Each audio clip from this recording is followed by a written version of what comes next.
My name is Brother Aaron Minix. I'm a novice for St. Procopius Abbey in Lisle, Illinois. So the particular discernment process for a monastery nowadays, like I said, it's quite a deliberate and can seem a lengthy process, but that's for everyone's benefit.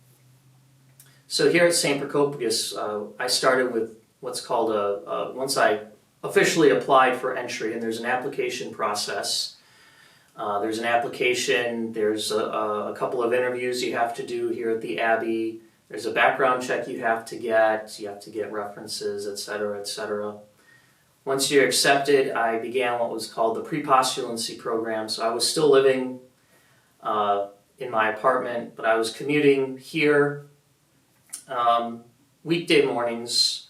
I had a class in the morning with one of the monks going over just local customs of the house, the local history of this place mostly, lasting about an hour. And then after that I would work with one of the monks for a little bit. Nothing too strenuous, but just another way to help get to know the place and for them to get to know me. And then I would stay until noon prayer and then lunch, and then I would be off for the rest of the day. That lasted a few months, and then once I was accepted as a novice, as a postulant, next came the full postulancy program. That's when I moved in here. So I moved out of my apartment. I didn't have to get rid of all of my possessions yet. However, I couldn't take absolutely everything with me either. So I took a few, I took clothes and books and things like that, necessities that I needed. But other things I kept in storage or got rid of or things like that. And so the postulancy is not a set time, but for me it lasted about 6 months, from January to the end of June. And I was living here, but I wasn't wearing the habit like I am now. I was still wearing my normal everyday clothes, but I was living the life. I was going to all the prayers. I had classes again in the morning, and I was doing more work during the day. So it was a little bit more involved than the half day what I was doing before. And then once I was accepted into the novitiate, that's when I got my habit. And that's when novices can begin wearing the habit. They can't wear the full habit yet. It has to be distinctive from the formally professed in at least a significant way. In my case, I don't have a hood yet. I would get that at simple profession. Nevertheless, once I become a novice, that's when I get the title brother, whereas before I didn't have that. So you are much more of a monk at that point. And the novitiate lasts 1 year. That is a set time. And it's a much more structured life. So again, going to all the prayers, you have more classes, and the work assignments are more, structured, and there's more, physical labor involved, doing just all sorts of odd jobs, things like that mostly. Nothing too strenuous, but it is very sort of simple work, and that's part of the discernment process as well. It's to help you to, one, can you humble yourself to do things that perhaps you haven't done before, or perhaps not used to doing. Second, there are jobs that are simple enough to where hopefully you can continue to contemplate, to help you reflect, to help you even pray during the work time if you can, to better discern, is this the place? Is this my vocation?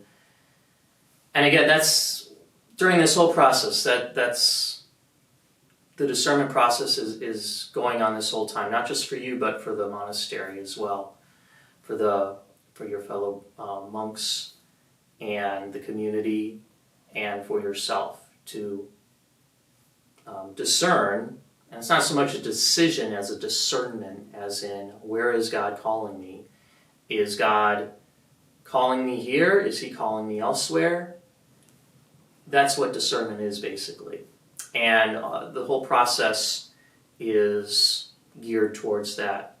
And the novitiate is just another phase in that, and it's a more official phase for sure. But even after the novitiate period ends, after the year, simple vows are taken, and those last 3 years.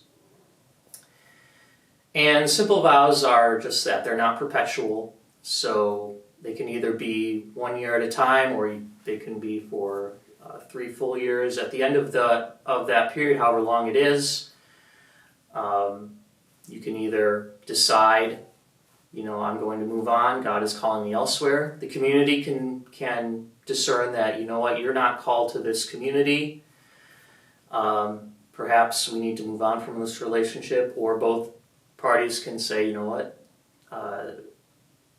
I feel like I'm called to this place. The community says, we feel you're called to this place, and they will offer you the opportunity to take final vows. And at that point, those are lifelong, and they are meant to be permanent. And so you are committing to this place. And the monastic vows are particular in the sense that the vow of stability, as in you're vowing to be at this place, as opposed to, say, other religious orders that you can be moved around to other parts of the country, other parts of the world even. For monasticism, the idea is, especially Benedictine monasticism, the idea is you are vowing to this place, this community. And so we've had monks who have been here for decades and decades, and this is where they have vowed to stay, and vowed to live, and vowed to grow in holiness.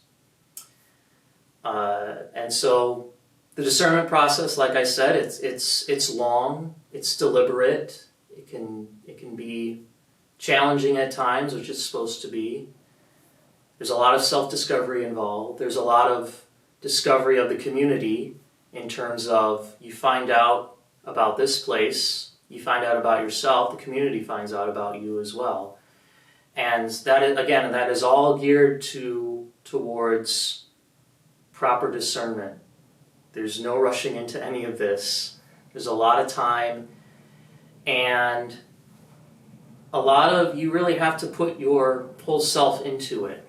If you hold back, if you're not honest and open, if you are not going to buy into the process, the discernment process is not going to fulfill its function.